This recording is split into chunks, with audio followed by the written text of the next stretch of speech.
Papastel. Nasa isip ko na yan. Wait lang, ano ba yun? Sorry. Bakit? Kaka-search ko lang, bakit ba ikaw? Ay, sabi na yan. Okay, yung okay. Okay. Sorry. Okay, game. Dear Papastel, ako nga pala si Ryan.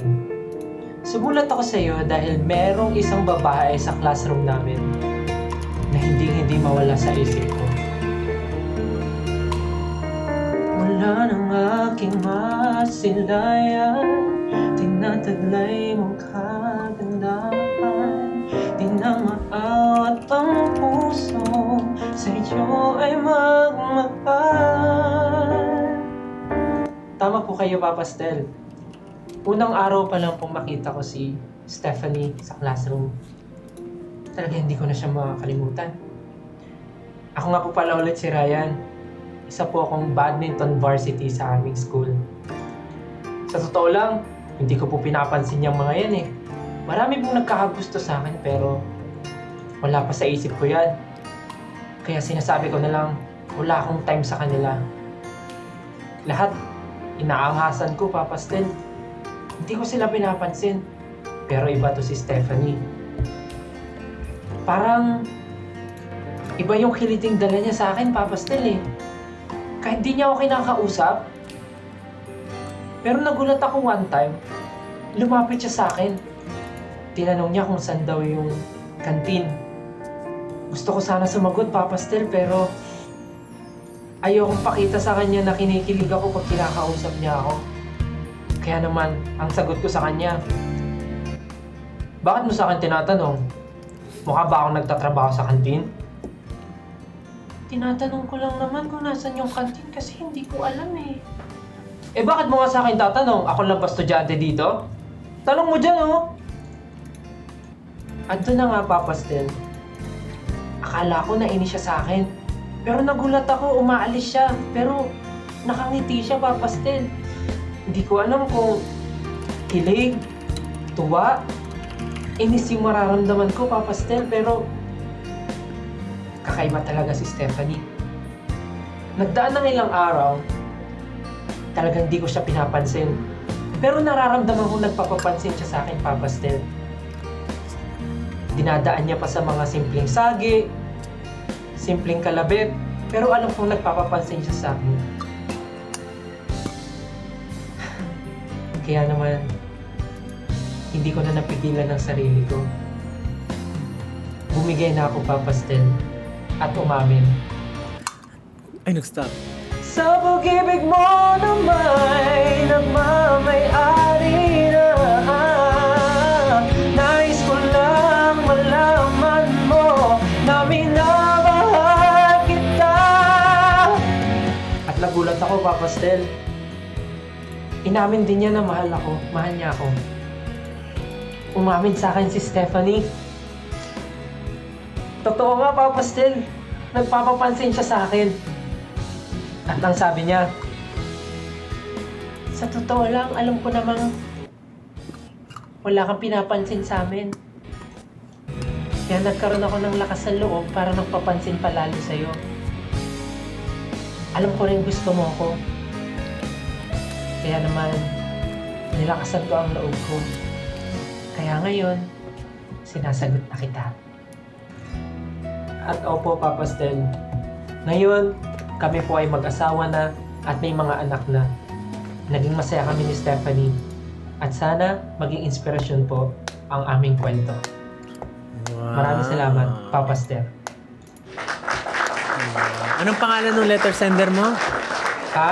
Anong pangalan ng letter sender mo? Si Ryan. Ah, si Ryan. Hindi siya ayos. Hindi siya ayos, si Ryan. Actually, yung mga Stephanie talaga, papansin yan. Bakit? Mga papansin talaga yung mga Stephanie kasi nga, kita nyo, they always... Grabe ka naman sa mama ni Josh. Tita Aldrin. Hindi. Di ba Stephanie si naman yung Tita? naidudulot. Ngayon naging sila na dahil nga sa pagpapapansin, di ba? Yung... Tsaka, kasi talagang may in love yan si... Ano ulit pangalan ng theater center mo? Si Ryan. May in love talaga yan Si si Ryan. Ryan kay Stephanie. Kasi, ano siya eh, nakakatawa siya. Bakit? Stephanie. Si Stephanie. Oo. So, yeah, nakakatuwa talaga.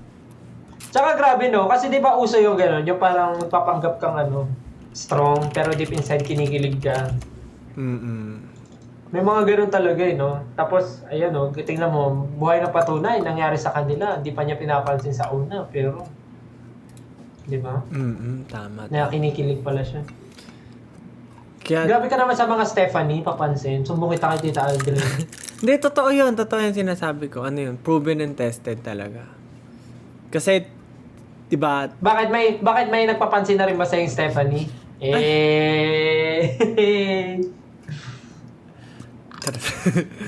hindi. Ano kasi, di ba, nasa pangalan nila na lagi sila nagsi-step up. So, parang nami-misinterpret sila ng mga tao na papansin sila. Pero, they're just trying their best. Ganon. Uy, meron akong last letter sender din. Ano? Meron din akong letter sender. Ano sabi? Si Ashley. Ashley. Ayan, wait lang. Wait. Yan, naghanap na siya ng music. Naunahan ko sa bakit ba ikaw?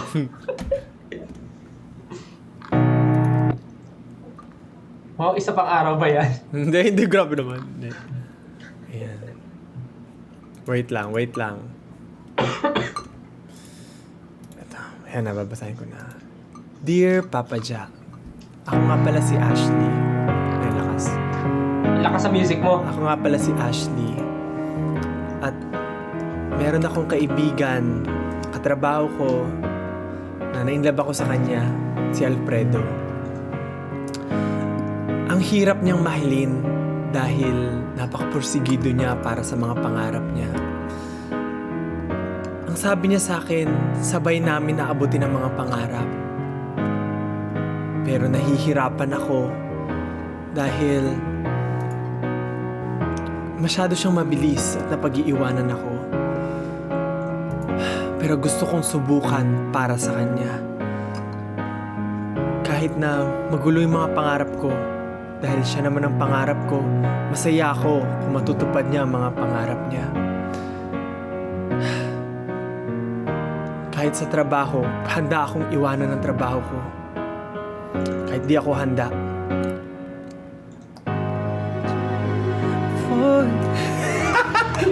Nalate ako. Isa pa. Take two. Nalate ako. Kahit di ako handa. But I'll try for your love. I can hide up above. Ay, lalakasan yung music. Oo, magkakanta ka, lalaksan mo. For your love. Kasi huwag salita ka hinaan.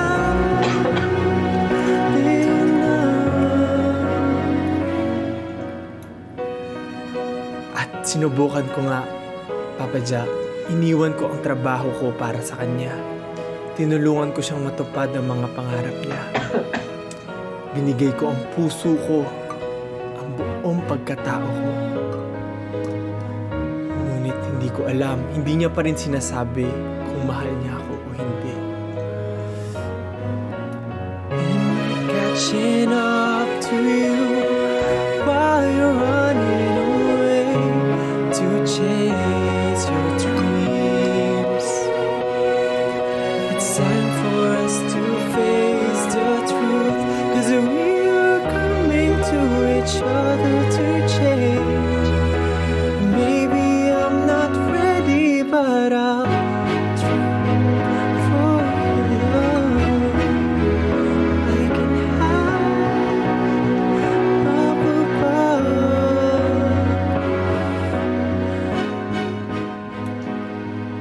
Sinubukan ko saluhin lahat ng problema.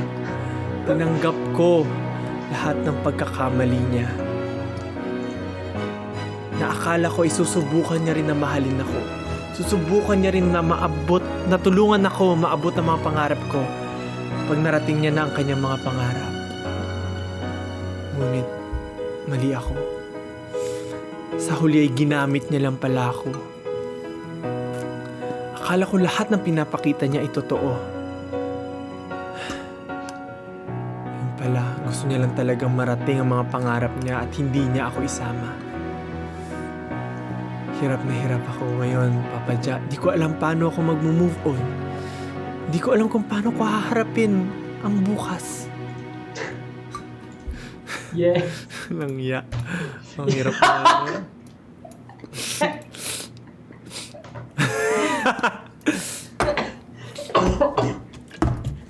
Ang hirap mag-isip ng story habang iniisip mo yung susunod na kanta. Kaya nga, mas madali pag Tagalog, ingrid pala ng English.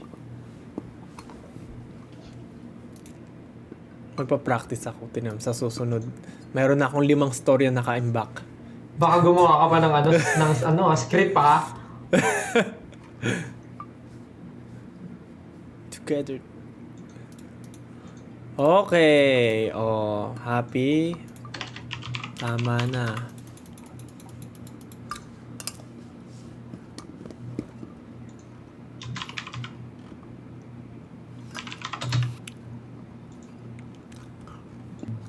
Dear Papa Stu. Madali yan, madali. Siyempre, kanta mo eh. Dear Papa Stel,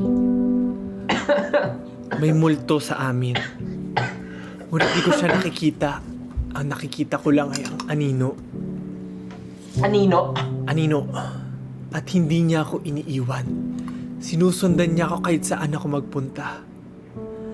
Dahil ang tala ko'y nabiyag ng mata mo. Dahil sa kanyang pagpapakita ay hindi na ulit na alis sa mga mata ko ang anino niya.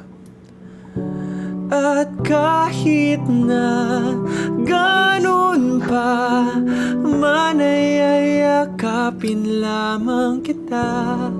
Huwag nang mag-alala, pakilan may di na mag-iisa. At sabi ko sa kanya, hindi na siya mag-iisa dahil sasamahan siya ng anino ko. Lagi ko siyang tatabihan. Na-inlove ako sa isang multo, Papa Ja.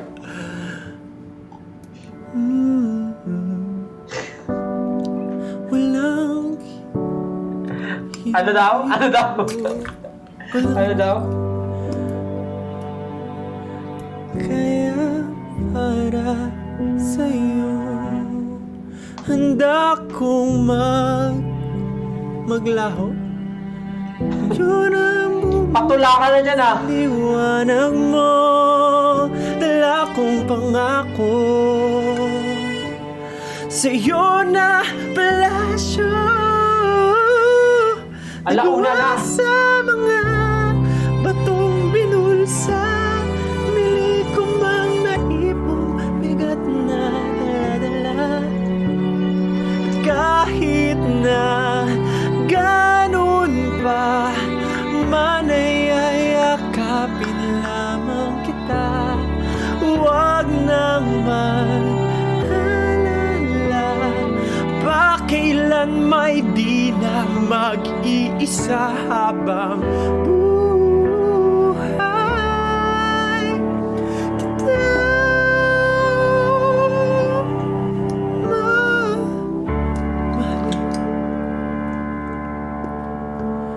At minuto niya na nga ako.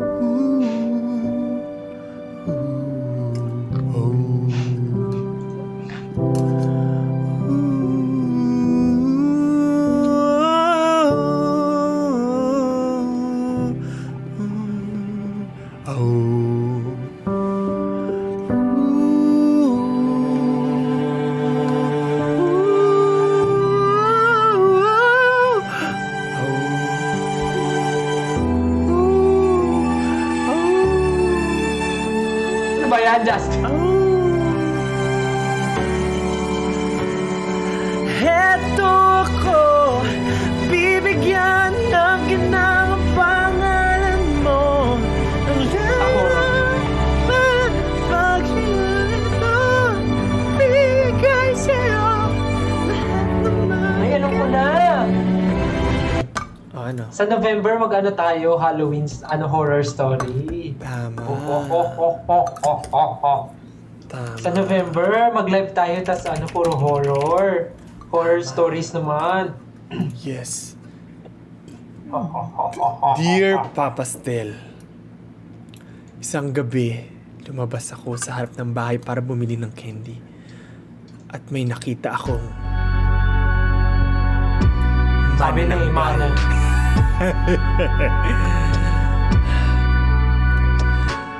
At ang magnananggal ay Ang maglalangga. At ang manananggal ay nakipagpustahan sa akin, Papastel.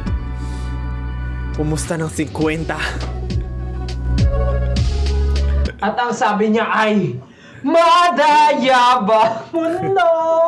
Hoy, tama na, Justin. Alauna na. Paubos na nga yung ano ko eh. Next time na lang ulit, Energy ko. mag-ready ka ng mga story, tsaka mga kanta. Huwag mo ko agawan ng kanta, kunin mo na yung mataas. Magtinginan tayo ng kanta para walang kaparehas. Kalakal. Kasi ang love story nila ay sa Tapos mag-ready na rin tayo pang November ng show natin. Show natin! Show. Tara na. Oh, sige na, bye-bye. Salamat. Bye-bye. Thank you guys. Bye. Good night. Love you. Bye, Bye-bye. guys. Good night, guys. We love you. Thank you so much. Good night. Bye-bye. Paalam. Good night. Thank you po. Thank you. Bye. Oh, kakanta pa siya, oh. Dear pa, pero pwede. Sige na, bye-bye na. Di ba siya tapos? Gusto pa niya. Natutuwa siya. Natutuwa. Bye-bye. Oras na. Bye. Paano ka umalis dito? Paano ka paalisin? And Ayun na. Yeah. Dear audience. Charot lang. Ayoko na, tama na. Puro na ako kahihiyan. Pagising ko, titignan ko yung mga screen record ng pinagagawa ko ngayong gabi. Pagsisisihan ko silang lahat. Bakit ko to ginawa? Bakit pa ako nag-live? Anong meron sa akin at ginawa ko to? Habang nagsuscroll, tinitignan, paggising ko. Sasakupin namin kayo ang planeta. Okay, maraming salamat sa pagsama mga kababayan. Ako ay matutulog na. At sana ay marami kayong natutunan sa aming mga payo tungkol sa mga love stories. Sana ay masaya kayong matutulog ngayong gabi. Maraming salamat at sa sunod nating pagkikita. Paalam. Bye. Lo, 3 oras nag-live. Oh my God.